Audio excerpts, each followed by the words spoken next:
vamos te louvar juntos e te agradeço a vida do Jack, do Carlos, do Chico, do João, do jovem que estão ali atrás daquelas câmeras. E quero pedir que tu derrames sobre nós teu bom espírito, para que nós não estejamos aqui conversando de nós para nós mesmos, e nem apenas expondo opiniões e trazendo informações. Permite que nosso coração, e somente o nosso coração em fé, fale como a gente fala contigo, que a gente fale uns com os outros, para que o teu reino, que é em nós, se firme em nós, assim na terra como no céu, e assim fora de nós como seja dentro de nós. Em nome de Jesus. Vamos comer. A gente está reunidos aqui e você vai assistir essa gravação naquele link da VIV TV, onde se diz Reuniões com o Caio, que é um canal bem livre, bem aberto, sem que as coisas sejam cronometradas, sem nome, sem designação, a não ser essa. Reuniões, ou conversas, ou bate-papos com o Caio.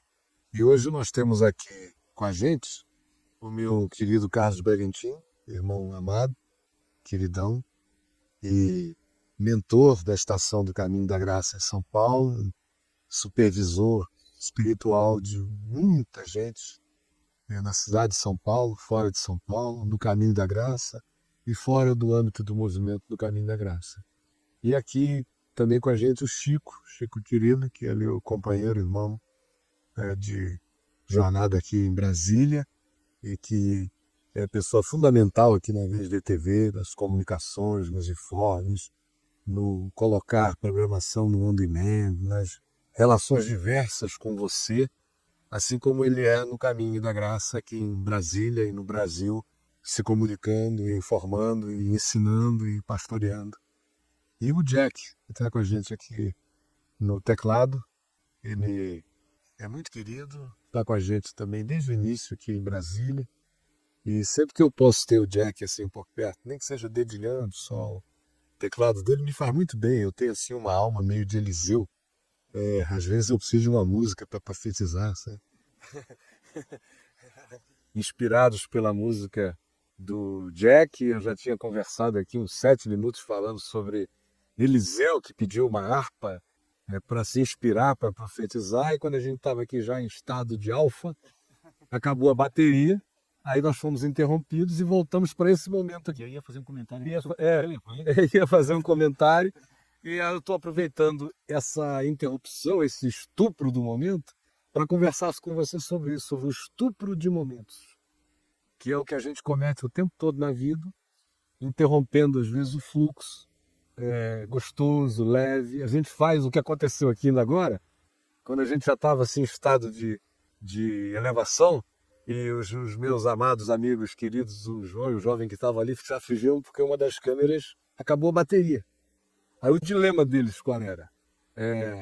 A gente grava isso bonitinho e para uma câmera e vai trocar a bateria, ou para tudo e vai trocar a bateria? Aí, como nós não tínhamos conversado sobre qual é a prioridade dessas direções todas aqui, que privilegiam o momento e não a técnica, eles pararam.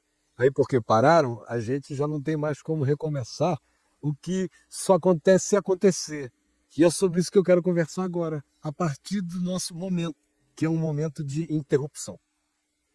E que é o que a gente comete o tempo todo na vida. Comete com a esposa, comete com os filhos, comete contra nós mesmos.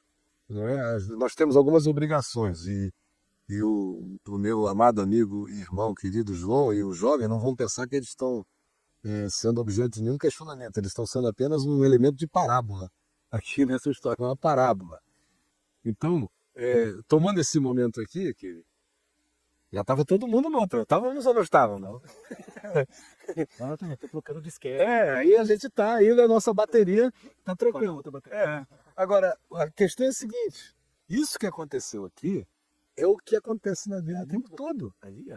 E nós cometemos isso na vida sem perceber, Porque quando os outros cometem isso contra a gente, o outro sempre foi o que interrompeu, né? Dificilmente a gente percebe como nós somos interruptivos, nós somos interruptores, nós somos os seres disjuntores o tempo todo, para quando a gente estraga momentos. E o quanto isso faz com que o outro se cale. E às vezes alguns têm aquela tendência de se calar para sempre. Nunca mais voltar àquele assunto.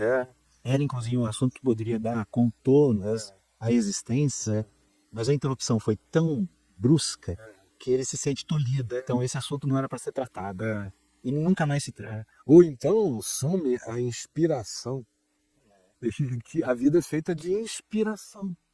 E tudo que é concernente à alma, ou é inspirado, ou não acontecerá. Não é? Então, quanto mais inspiração, mais alma, quanto mais alma, mais inspiração. Quanto mais interrupção, mais cérebro, mais mecanicidade, menos alma. Então, se você vai acostumando-se às interrupções, você vai sempre se acostumando a mecanicamente fazer aquelas coisas. E quem acostuma você à interrupção, acostuma-se a não perceber o espírito do que está acontecendo, né? Porque inspiração é um negócio tão precioso, é como uma flor dessa aqui.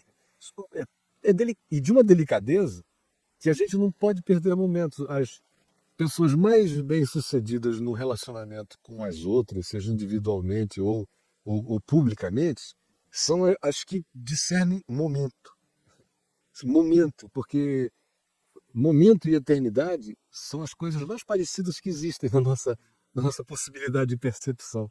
Para nós, a gente devia saber que momento é eternidade. Então, se você abraça o momento, quanto mais você abraça os momentos, quanto menos você perde os momentos, mais você ambienta a vida com eternidades para você e para os outros. Não é? E às vezes a gente se deshabitua. Não é? Às vezes assim, o clima está maravilhoso. Aí aparece um comercial das Casas Bahia. Aí alguém assim, mano, você vai a fim de comprar aquele DVD lá. Aí você assim parece que levou um pé entre as pernas. Pá! Aí vai. Ou é como, por exemplo, fiz uma experiência aqui na vida, sempre me fez muito mal. É quando um clima maravilhoso se instalou. Tão gostoso que você está em estado de arrebatamento. Aí alguém chega e diz assim, peraí, vamos tirar uma foto. Aí eu digo, pelo amor de Deus, ele trocou a eternidade pela fotografia. Por que não esperou o clima acabar? Que depois que o clima acabar, chega e diz, bom, agora que ninguém está roubando mais nada da eternidade, vamos aproveitar que fulano ainda está aqui, Beltrano ainda está ali, vamos fotografar para a gente lembrar do momento que a gente estava aqui. Então, ao invés de curtir o momento, interrompe o momento para uma fotografia.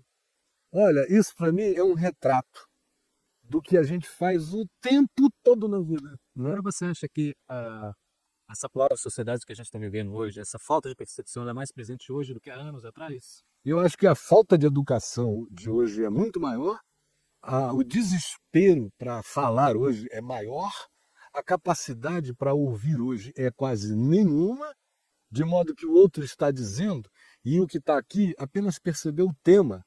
E a maioria das vezes já está se preparando e pensando no que vai dizer sobre aquele tema para o outro, sem nem estar ouvindo o que o outro está dizendo. É uma sociedade tão viciada no ping-pong da troca de informações e de acumulações e que parece um vestibular de quem pode manter uma conversa animada, que as pessoas não percebem a eternidade de um silêncio, de um momento, de um gato, de um cacho, de uma cópula, que às vezes acontece. E que se você interromper, é igual tá no meio da cópula e a sogra batendo na porta dizendo que a descarga do banheiro dela tá entupida.